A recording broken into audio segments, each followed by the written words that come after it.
One thing's for certain and two things for sure. I do not do well with men who try to make every girl feel like she that girl when the whole time I'm supposed to be his girl. What? Jealous?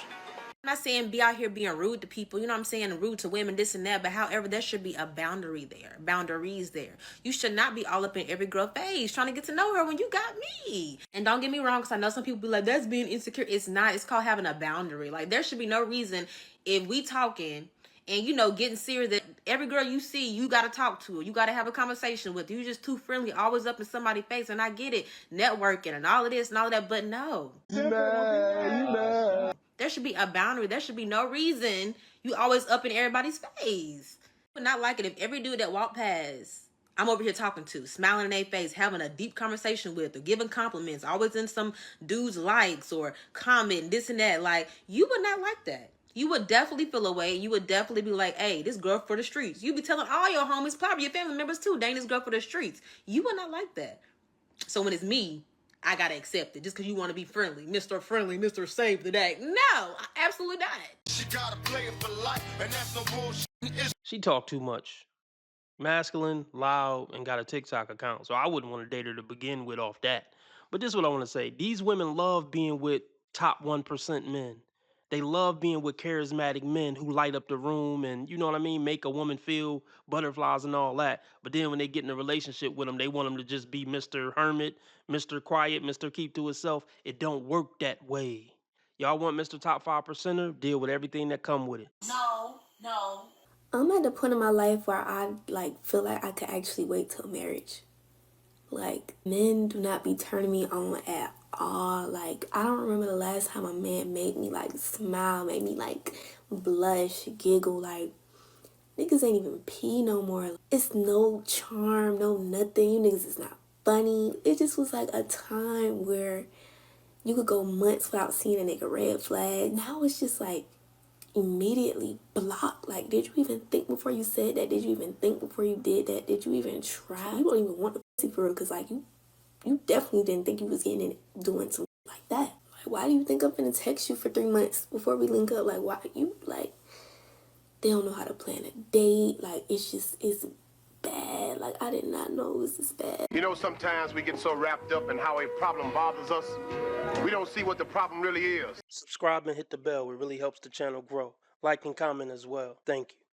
Women always want to complain about what a man didn't do, how he wasn't funny, how he wasn't charismatic, how he wasn't this, how he wasn't that. But what do these woes bring to the table? That's a mystery. They usually don't bring good conversation on a date. They're usually not particularly interesting or charming, funny, anything like that. They just sit back and judge what a man is or isn't. Why didn't you take the initiative to do anything? I get it. The man's supposed to chase and this and that. But where's your character, and effort? They don't expect to have any. You don't find that suspicious?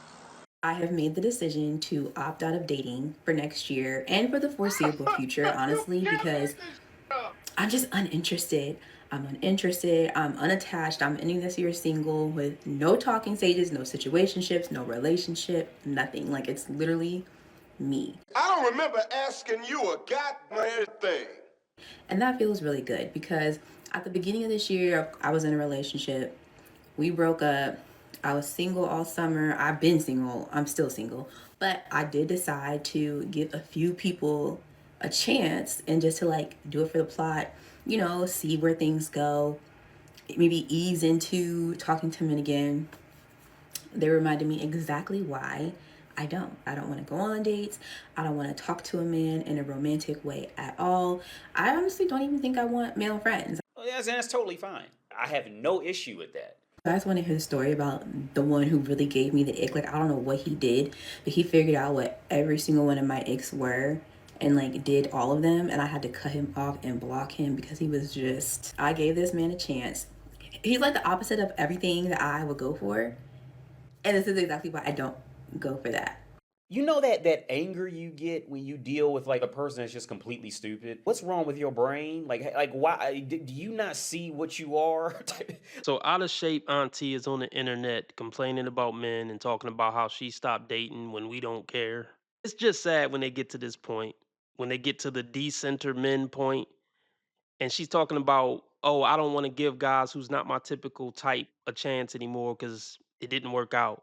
Well, obviously, your type doesn't work out either. But let's be real. Most of the time, when a woman has to try a guy who wouldn't normally catch her eye, she's usually not going to respect him. At that point, she's trying to force something because most woes don't have the character to look past the superficial and start to like somebody for who they truly are as a person. You don't know that. So I had a man that used to finance my life recently asked me to move back in with him. And I told him no. He helps me every now and then, gives me money for stuff, looks out for me and stuff like that. And I spend time with him and you know what I'm saying? It's cool, everything is fine. But I used to live with him at one point. I lived with him for 6 months. I didn't pay any bills. I hated it.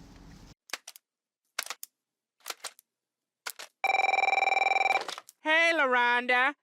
Now, I got 4 people on hold, but I can't talk. I would come home from work, and he would be up waiting for me, forcing me to talk after work. I had my own room.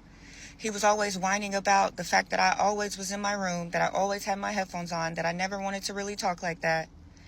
He would try to dictate how often I seen my friends.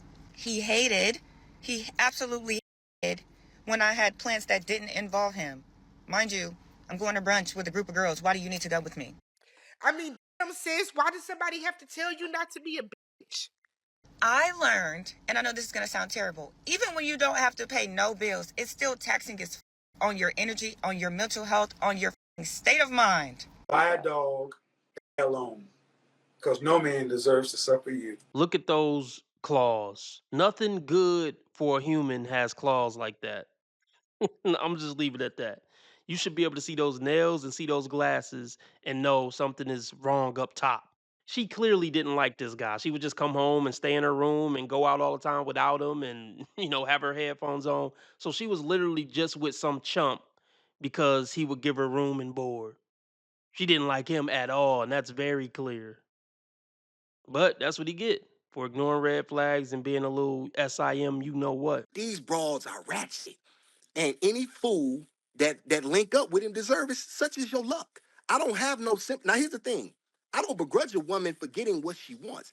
If you can find a sucker that's stupid enough to sign up for this bet, go get him. I don't. And when you crush that lane, which you will, you know what I'm saying, which you will, because it's in you to do it, he'll learn. You get to say that about a woman. Why can't you say women are wrong when they're wrong? You want to be making moves on the street, have no attachments, allow nothing to be in your life that you cannot walk out on in 30 seconds flat. Okay, first of all, I didn't miss the red flags. I looked at them and thought, damn, that's sexy. And that's my problem.